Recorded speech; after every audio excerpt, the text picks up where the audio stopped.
The Frandor Shopping Center has been a hub of Lansing's retail scene for more than 60 years.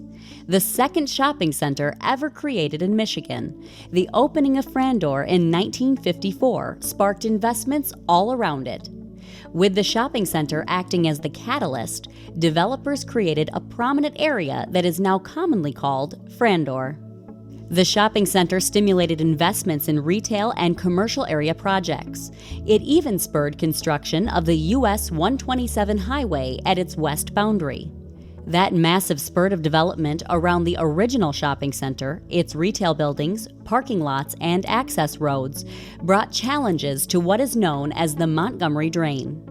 Lands in the service area that once had been open fields, a golf course, and woods became 80% covered in asphalt, concrete, and buildings. Urbanization intensifies the flow of stormwater and increases flashiness of the river, which is defined as rapid and more extreme changes in the river level. This change in land use increases the amount of pollution generated, and the flashiness accelerates movement of the pollution flowing into the Red Cedar River, what the Clean Water Act calls non-point source pollution. Flashiness can also cause the river to have a wider channel with a lower base flow. Flashiness causes erosion along the outer banks of the river, making them unstable. This leads to rivers becoming much more urbanized over the years, with an increasingly wider channel that in turn causes the water to move much slower and at a lower level of base flow in the river. This can be extremely detrimental to fish spawning activities and create significant sediment loading and deposition in the river. We have to somehow put something between the source of the water, where it falls because of rain or snowmelt, and the receiving body of water. In this case, it would be rivers, lakes, or streams. And rain gardens and constructed wetlands act as that in-between place where you catch it, clean it, and then send it further on its way. The former executive director of the Mid-Michigan Environmental Action Council, Julie Powers, devoted 5 years to monitoring the health of the Red Cedar River. Her team of volunteers regularly monitored the Red Cedar and other streams in mid-Michigan. But what we found over especially the last 5 years, is a degradation of the quality of the water here just downstream from the Montgomery Drain. Now we monitor up and downstream of the Montgomery Drain, so we can get a sense of what it looks like coming out from, well, at this point, 35 miles. And then we monitor, 300, 400 yards downstream.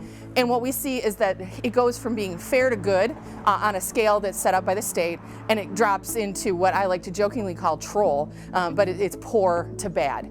It means that we're not finding a diversity of macroinvertebrates. We're not finding, we're only finding really insensitive macroinvertebrates that are really resistant to pollution. I can also tell you personally, because I have monitored downstream of the Montgomery Drain for 5 years, I've stood in the river when the rain comes and it pours down, and I've stood there because I'm following the protocol and I can't move, I can't leave, I can't go anywhere, and I'm standing there in crystal clear water, and then what happens is it turns orange and brown, and then my legs start to sting. I've had chemical burns 3 times on my legs from monitoring the Red Cedar River because of what comes out of the Montgomery Drain.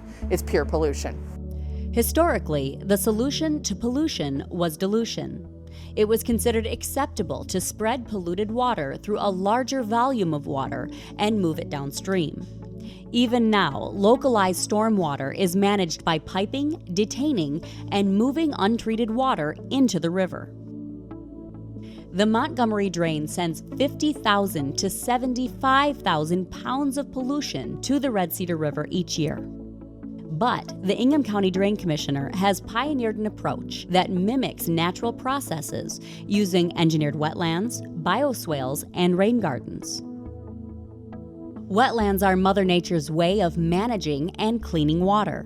Just a mile from the Montgomery Drain is the Tollgate Drain, an area just east of the Groesbeck Golf Course. The Drain Commissioner was tasked with addressing a major pollution issue. With just 1 inch of water in the neighborhood, tens of thousands of gallons of raw sewage and stormwater was mixed and dumped into the river. The challenge was to separate the stormwater from the sewage and then manage and clean the stormwater. The answer was creation of a 20-acre wetland system, which collects excess water, purifies and aerates it naturally with a series of streams and ponds. The ponds are processing and holding areas for the water, where it evaporates, transevaporates, and is used to irrigate the golf course. The constructed wetland costs far less to build and maintain than a network of pumps, reservoirs, and chemical purification. A side benefit of the project is the addition of a quiet sanctuary to the middle of an urban residential neighborhood. The Tower Gardens neighborhood, located north of Lake Lansing Road in East Lansing and Meridian Township, was plagued by regular flooding.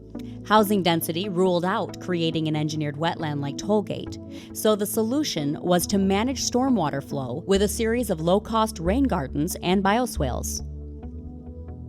It is the byproduct of allowing water to do its natural thing, soak through some medium and come out the other end clean. In this case, rain gardens are engineered gardens with vegetation in them, made of a special mixture of soil so that the water, polluted, can run through them and the soil acts as a filter to clean out the impurities in the water.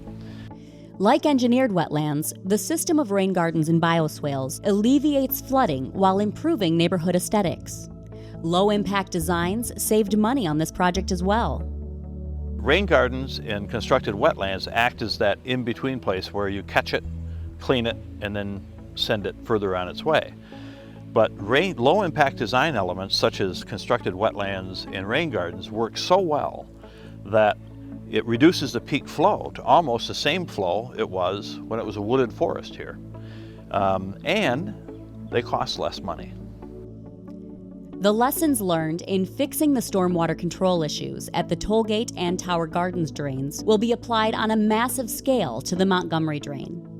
Proposed plans for this transformational project call for targeted, low-impact design that will treat 96% of storm events. This approach maximizes the use of existing infrastructure while adding storage capacity where needed.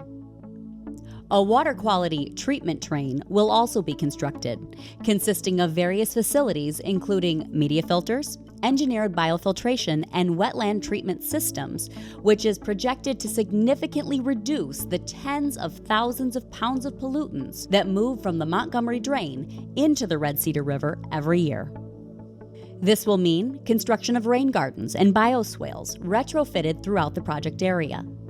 A series of streams, waterfalls, and ponds stretching from Saginaw Street South to Kalamazoo Street will be used for water quality treatment, as well as replacement or repair of undersized pipes to extend the useful life of the existing system.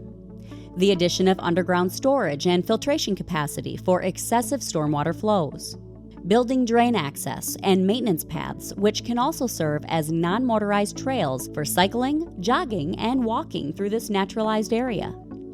Creation of native plant preservation areas, including replacement of trees at a projected ratio of 3 new trees to every tree removed for the drain project during the construction phase. Restoration of the fish habitat in the Red Cedar through a $427,000 Michigan DNR Aquatic Habitat Grant. Full compliance with educational requirements of the Clean Water Act, including kiosks explaining the environmental and engineering principles being used to restore the river. When finished, the Montgomery Drain Project will be the largest urban environmental retrofit of its kind ever undertaken in the Midwest. In coordination with private and public development, the retrofit will be a catalyst for unifying the region through wildlife and habitat preservation, restoration of water quality in the Red Cedar River, integration of outdoor recreation, cultural opportunities, community and commercial activity, and environmental education. The Montgomery Drain Retrofit. It's an innovative solution that will create an exciting public resource for the people of the greater Lansing area by investing in infrastructure and cleaning the water. For more information, contact the Ingham County Drain Commissioner's Office and watch for public meetings regarding the project.